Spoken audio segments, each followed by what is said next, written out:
আসসালামু আলাইকুম everyone, welcome to my channel. আজকে আমি আপনাদের জন্য নিয়ে আসছি খুবই মজাদার সুস্বাদু টক মিষ্টি ঝাল জলপাইয়ের আচার।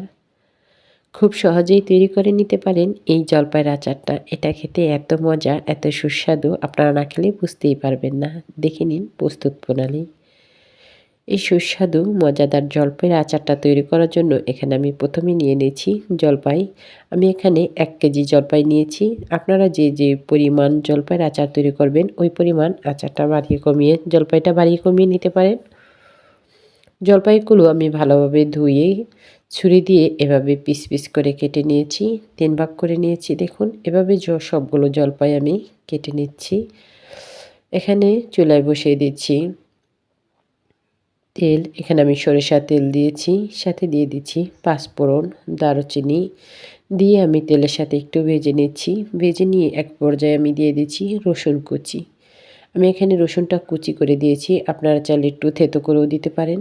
দিয়ে কিছুক্ষণ একটু নেড়েচেড়ে নিয়ে এখন আমি এখানে দিয়ে দিচ্ছি সরিষা বাটা।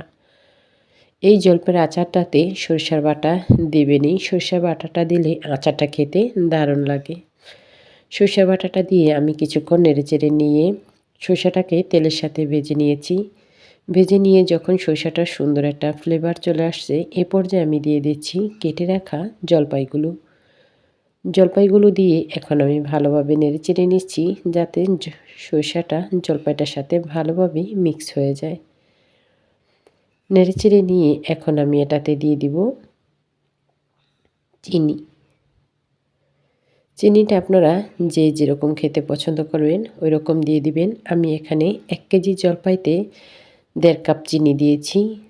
মিষ্টিটা আপনাদের স্বাদ অনুযায়ী, কেউ একটু মিষ্টি খেতে পছন্দ করে, কেউ একটু টক খেতে পছন্দ করে। ১.৫ কাপ চিনি দিয়েছি। চিনিটা দিয়ে আমি এটাকে নেড়েচেড়ে নিচ্ছি, যাতে চিনিটা জলপাইয়ের গায়ে ভালোভাবে লেগে যায়। আর এই তো দেখুন আমি নেড়েচেড়ে নিচ্ছি। চিনিটা দিয়ে এখন আমি একটু নেড়েচেড়ে নিয়ে এটাকে ঢাকনা দিয়ে ঢেকে রেখে দিব, যাতে জলপাইটা সিদ্ধ হয়ে যায়। আর এই তো জলপাইটা সিদ্ধ হয়ে গেছে, আর অনেকটা পানি বেরিয়ে আসছে দেখুন। এখন আমি এটাকে আবারও কিছুক্ষণ নেড়েচেড়ে নিচ্ছি। জলপাইয়ের পানিটা শুকিয়ে যাওয়া পর্যন্ত এভাবে নেড়েচেড়ে নিতে হবে, যাতে নিচে লেগে না যায়। এ পর্যায়ে আমি দিয়ে দিচ্ছি এলাচ গুঁড়ো। এখানে আমি গোটা এলাচ ব্যবহার করিনি, এখানে এলাচ গুঁড়োটা দিলেই আচারটা বেশি ভালো হবে। দিয়ে দিচ্ছি টালা শুকনো মরিচ গুঁড়ো, দিয়ে দিচ্ছি স্বাদ মতো লবণ। এখানে আমি ১.৫ চামচ লবণ দিয়েছি। দিয়ে এখন সবগুলো মশলা আমি জলপাইটার সাথে ভালোভাবে মিক্স করে নিচ্ছি। আর এই জলপাইয়ের আচারটা আমি একদম ফিনিশিং করব না, একটু আড়া করে রেখে দেব। আড়া জলপাইয়ের আচারটা একটু খেতে বেশি মজা লাগে। আর এই তো দেখুন পানিটা অনেকটা শুকিয়ে গেছে, জলপাইটাও একদম নরম হয়ে গেছে। এভাবে আমি ভালোভাবে একটু নেড়েচেড়ে নিচ্ছি, আর এই নাড়াতে এই জলপাইটা অনেকটাই ভেঙে যাবে। আর এই তো দেখুন জলপাইটা অনেকটাই ভেঙে গেছে। এ পর্যায়ে আমি দিয়ে দিব ভিনেগার। আমি এখানে ৪ টেবিল চামচ ভিনেগার দিয়েছি। আপনারা আচারটা যদি বেশি তৈরি করেন তাহলে আরেকটু ভিনেগার বাড়িয়ে দিবেন। ভিনেগার দিলে আচারটা দীর্ঘদিন সংরক্ষণ করে রাখা যায়। আচারটা কোনো নষ্ট হবে না, এরকম ভালো থাকবে। ভিনেগারটা দিয়ে আমি আবারও কিছুক্ষণ নেড়েচেড়ে নিয়েছি, যাতে ভিনেগারটা পুরো আচারটার সাথে ভালোভাবে মিক্স হয়ে যায়। মিক্স করে নিয়ে এক পর্যায়ে আমি দিয়ে দিচ্ছি পাঁচফোড়ন গুঁড়ো। পাঁচফোড়ন গুঁড়োটা দিয়ে আমি আচারটাকে আবারও কিছুক্ষণ নেড়েচেড়ে নিচ্ছি। পাঁচফোড়ন গুঁড়োটাকে আচারের সাথে ভালোভাবে মিক্স করে নিচ্ছি।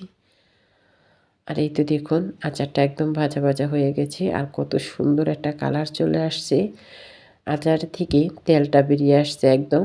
আচারটাতে কোনো পানি নেই, আচারটা ভাজা ভাজা হয়ে গেছে। এভাবে আমি কিছুক্ষণ নেড়েচেড়ে আচারটাকে নামিয়ে নিব। আর এই তো দেখুন আচারটা দেখতে কতটা লোভনীয় হয়েছে আর কত সুন্দর হয়েছে। এটা দেখতে যেমন সুন্দর হয়েছে, খেতেও কিন্তু দারুণ হয়েছে। আপনারা একবার হলেও এই আচারটা বাসায় তৈরি করবেন। সবাই খেতে খুবই পছন্দ করবে, আর দীর্ঘদিন সংরক্ষণ করেও রাখতে পারবেন। সবাই ভালো থাকবেন। আল্লাহ হাফেজ সবাইকে।